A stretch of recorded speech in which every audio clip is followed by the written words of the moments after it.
Welcome to a new series by Eagle and Rue. My name is Ankaret Verich Meredith. I am a participant in a group called the Society for Creative Anachronism. You can find them on the internet at SCA.org. I belong to the Kingdom of Artemisia. The kingdom geographically that I live within is Montana, Idaho, and Utah. This series of videos is actually to showcase not only members of my own kingdom, but members throughout the known world. And specifically, this series is geared towards anyone who is new and interested in becoming involved in this crazy group. We are not LARPers per se, and we are not cosplayers. We are people who are fascinated by history. And each person is welcome to join, creating their own character, creating their own storyline, pre-1600 around the globe. It is important to know that the SCA is very diverse. It is encompassing and welcoming of people of all age groups, all kinds of backgrounds, all kinds of social demographics. Anyone can belong to the SCA. Anyone can be a player and anyone can come to an event and participate. These videos are geared specifically to those who are new and interested in the SCA, or maybe haven't played for very long, or possibly have had a negative experience and would like to revisit the idea of part of this community. I welcome you to join me in this series of videos and learn a little bit more about people around the known world. Let's start off with, what is your name? Oh, all right. My name is Count Sir Yuri the Yak Slapper. Why is that your name? Traditional Mongolian history. There was they had nicknames for people all the time. Different traits they did. Timur the Lame, Alan the Athlete, stuff like that. Don't let your friends name you. Yuri the Yak Slapper came out at a drunken party, and it stuck. So that's where we're at. Okay, well, how long have you been in the SCA? I've been in the SCA since 1988. Wow. Have you always been a Mongolian in the SCA? No, I was not. My first probably 10 years, I was probably 6th to 9th century Celt. Oh, wow. So what made you switch? Life. Had some life things happen, took a couple years break, and then decided to remake myself on the way in about 99. How long is the Mongolian culture? Like, what time period are you actually like playing from? I am playing early Mongolian, 1160 to 1250 ish. Yeah, I'm playing in the time period of Genghis Khan when he was building his empire. How do you incorporate that kind of history, Mongolian history, into your SCA game, for lack of a better term? Gotcha. Well, originally, finding out in the 90s, late 90s, early 2000s, there wasn't a lot out on the Mongolians, so it took me a while to find what they wore, things that they did, But in the course of the years, I've made garb like this deal that I'm wearing. I fight in a deal type armor covering. I don't have period Mongolian armor yet. I'm working on that. I'm trying to find a horse to make the horse hide armor eventually. And I've had some back injuries, so I have to assimilate all that into issues. But when I'm camping, I've got a Mongolian gur. It's not a yurt. Yurt is the group of gurs. It's the place that's like the village, almost in a sense. A gur is a single dwelling. So I have a Mongolian gur with a door. I've been working on all my Mongolian feast gear and stuff like that, all the stuff that they used. And in the mid 2005 to 10s, more stuff started coming out. The internet started really picking up. People have started writing books, and books that were out there that nobody really knew about started coming out because they were able to transcribe them and publish them. So a lot of books started coming out, and there's a lot of good information out there. I have a few here if you do want to see some, but there's daily life in the Mongol Empire, Mongol art of war, how they ran war, all the different things, supply chains in that. And yeah, I try to incorporate some of that stuff into what we do in the SCA. I fight with a spear. That's my weapon of choice. They were archers and spearmen out on the field. They did have swords. If they needed to break those out, they got them. So that's how I started slowly incorporating it into it. What about archery? I know you've done archery too, correct? Yes, I do. I have not a traditional. I have a remake or a copy of a traditional Mongolian bow, 55 pounder. Love shooting it. They're so much fun. I use the thumb ring. I'm still learning more about that. I'm getting better at it, but it's a lot of fun. It's a lot of fun. I don't know. I'm only pulling a 55-pound bow. I couldn't imagine pulling a period 160-pound draw weight bow with your thumb. I think my thumb would actually come off, but because I haven't trained for that. So that's pretty impressive. So yes, I love fighting. I love using them. They're fun to play with, and I'm getting better at it. So is your armor that you fight in the SCA, is that Mongolian historically based, or do you have to make modifications because of the safety issues with the SCA, the safety regulations? I have to modify it just slightly. They didn't really wear hand protection and stuff like that much. So we have to have our hand protection, so we add that in. I have some leather armor that I had commissioned that has a lot of Mongolian designs on. It's really pretty. I don't use it that often because I don't want it damaged because it came out gorgeous. So I've got a lot of armor and stuff that's semi-period. I don't have body armor there yet, but I could simulate an average Mongolian fighter out there that would wear his deal out and he'd throw some stuff under it and he would take off and go fight. They didn't all have armor all the time. A lot of them just wore what they had and went out to fight, and then they would glean stuff off the battlefield and add it into some of their stuff. So they were a little bit like scavengers on the battlefield, maybe? At times, yes. At times they would. They would have, after the battle, that the supply chain would come in and start going over the battlefield and taking what they needed out of it, and then taking care of their own and leaving the rest. And they were very, very adaptable. They adapted quite a bit in fighting wise and in life wise. They would bring people in, and if they would capture people and they submitted to the Mongols, they would disperse the families to different groups in the Mongol Empire and just assimilate them basically and let them do their thing. They never asked them to change religion or any of that. Would assimilate, and you could work your way up the ranks. My persona is actually, I was 12th century Rus or Russian at the time. Prince Yuri of Kiev.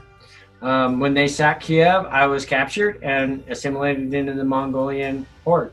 How does your garb work? What makes it different? In my time period, in early Mongolia, and it was pretty basic garb. I mean, they didn't use a lot of. Their embellishment was like silver pieces of stuff like that they would add to their clothing. But this is basically, they do a deal or two, and that's what they wore. In the actual Genghis Khan time period, when he stepped up, you wore your clothes until they fell off you. They didn't bathe much. They didn't like water a lot. They didn't eat a lot of fish because fish were dirty. Kind of an interesting dynamic in that and thought process with that group. They ate a lot of things off the steppes, rabbits, marmots, you name it. But garb-wise, if they stayed pretty simple, pair of boots, nice, a pair of pants, a deal, a hat, and their embellishments were minimal at best. And the best thing you could ever get from Genghis Khan's time period, if you were gifted clothes from the Khan, and usually they were pretty stinky, But it was an honor. It was quite the honor. If the Khan gave you clothes, you wore the heck out of those. You wore them to death, just like you did all your other clothes. So they were very minimalist. What was wealth? Everybody was wealthy. I mean, when he assimilated and made everybody a unified Mongol empire, everybody shared in the wealth. 99% of it. Of course, there was always the khans, the chieftains, the leaders of the groups, the heads of the army groups. Those guys got a little bit more than everybody else. But in general, the wealth got distributed out. So everybody got a portion of the whatever happened. And you could trade, you could do these other things to add to it. But they all worked together in unison. It was kind of almost a socialist lifestyle with a little bit of a leadership in there. What would you tell a beginner in the SCA about playing as a Mongol? Negatives first. Still not a lot of information out there. It's getting better, and I probably in the next 10 years it'll probably even get better, especially on early Mongolian. The later Mongolian, when they were more Chinese influenced, was easier. That you could see what was going on there, and there was a lot more documentation. When Genghis Khan started, they were broken up clans. None of them could read or write, and they didn't read or write. So when Genghis Khan started, he had to get a language going, or a written language going, which they never had. He had to get everything unified and everybody trained to at least know what the heck has been written. So that was the very start of, hey, this is what we are as a culture. And most of that came from the first scribes for Genghis Khan were Chinese. So the secret history of the Mongols is actually all of Genghis Khan's information from the time he reigned till he died, with his scribes and his interpreters, their interpretation of what happened. It got lost for 1,300 years. And they found it in a Chinese library somewhere and been slowly bringing it out. There's a lot of stuff that you haven't put into the secret history that's been published. There's some sections missing, especially about the female leaders and that. That wasn't a big thing to transfer out at first. It's slowly coming out now. I just picked up a book, The Mongol Queens, and it's got a lot of information. I'm just barely starting to read it, but a lot of information on how the Mongol queens were they actually ran the kingdoms. The Mongol leaders were actually drunk, sex craved. It was crazy. But they drank a lot. Genghis Khan actually drank. He had 3,000 horses, milked every single day to make enough kumis to support his entourage. That's a lot of horses. That's a lot of mare's milk. So, and he was, especially early on, there was 10 laws that they had, and they were very strict on what was happening. And if you were loyal and you took care and you didn't steal from people and, all the basic things, you were fine. You went against any of them, most of the punishments were death. So you follow the rules or you die, pretty much. Pros, it's a lot of fun. There's a lot of things out there depending on the time period. I mean, you can, as they get in, you can use, because they all the Ilkhanates and that were groups. The Sultans and the Suleimans and Baghdad area and all the different areas were actually run by Mongols or people assigned by the Mongols. So you have this big variety of things you could add into your persona because you're around the Chinese, you're around the Indians, the Hindus. At that time, Constantinople and places like that, Russia, the steppes, the Cossacks actually came out of the Golden Horde. The Russian Cossacks. There's documentation of the Mongols talking to the Christians about who's going to sack Baghdad in about 1240. Crazy stuff going on.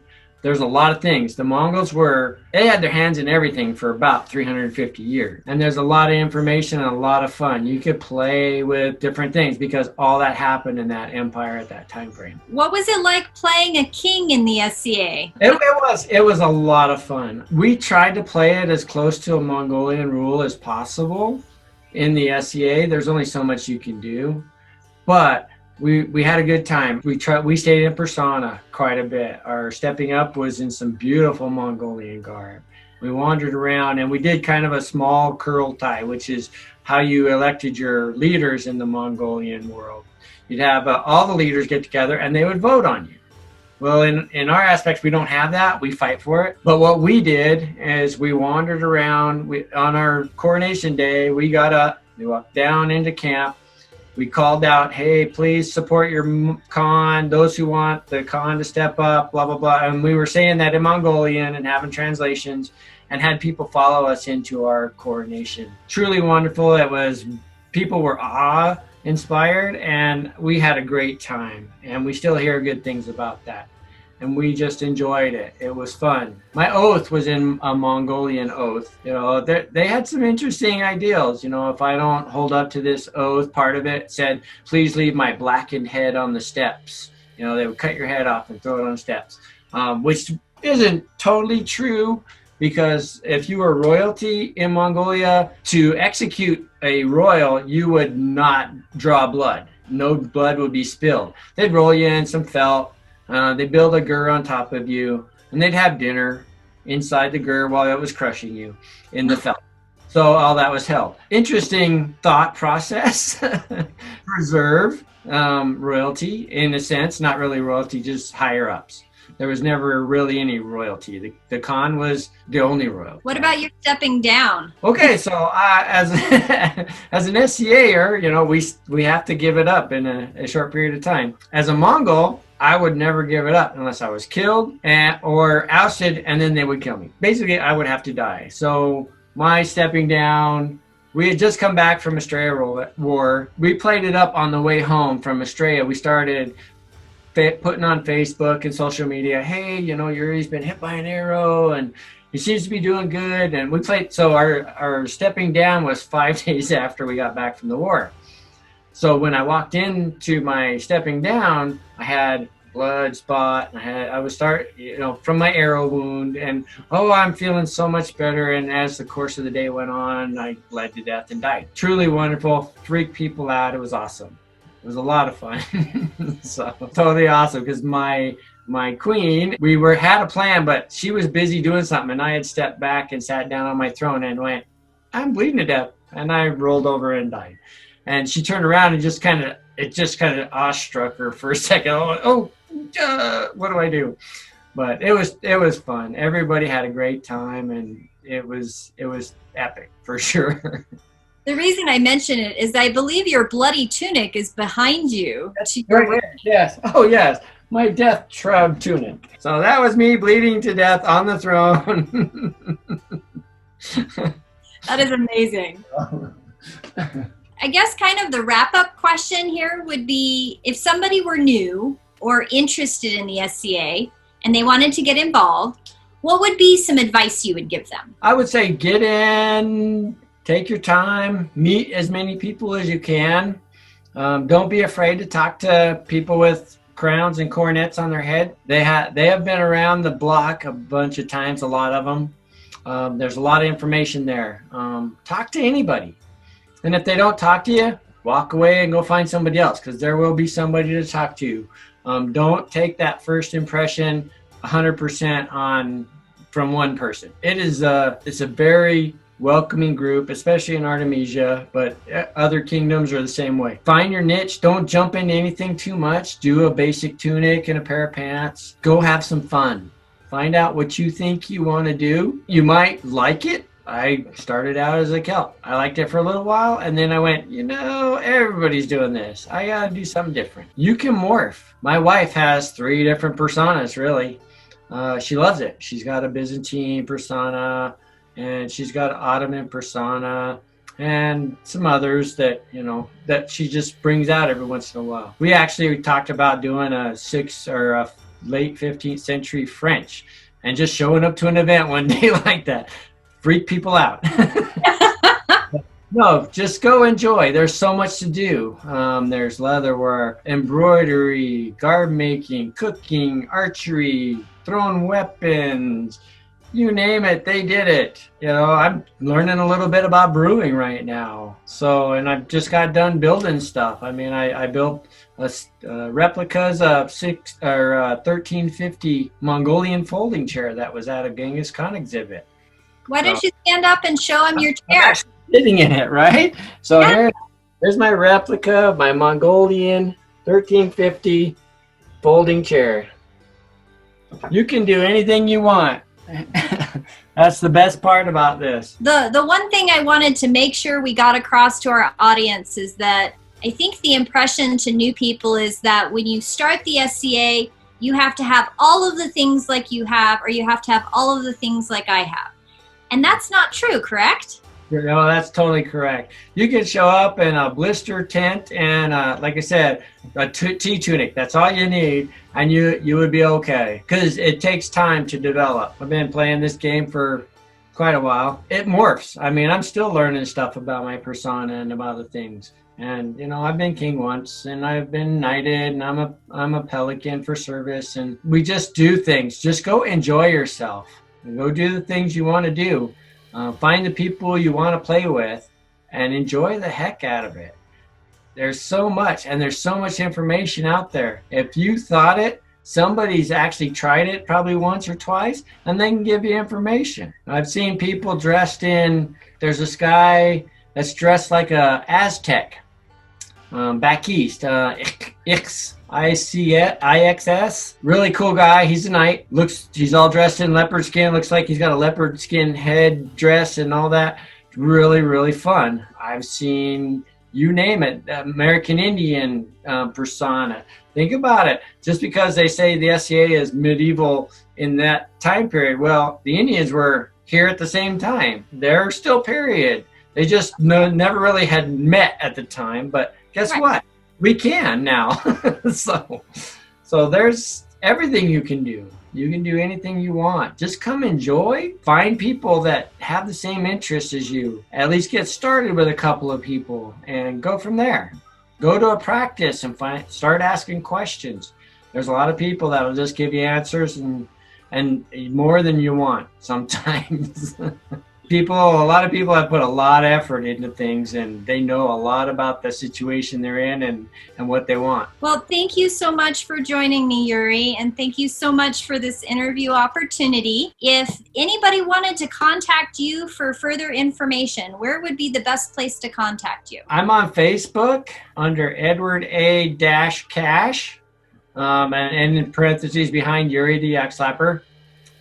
You can catch me there and message me at any time. Thank you for watching this video. Please hit subscribe and like, and join me for future videos and all manner of things.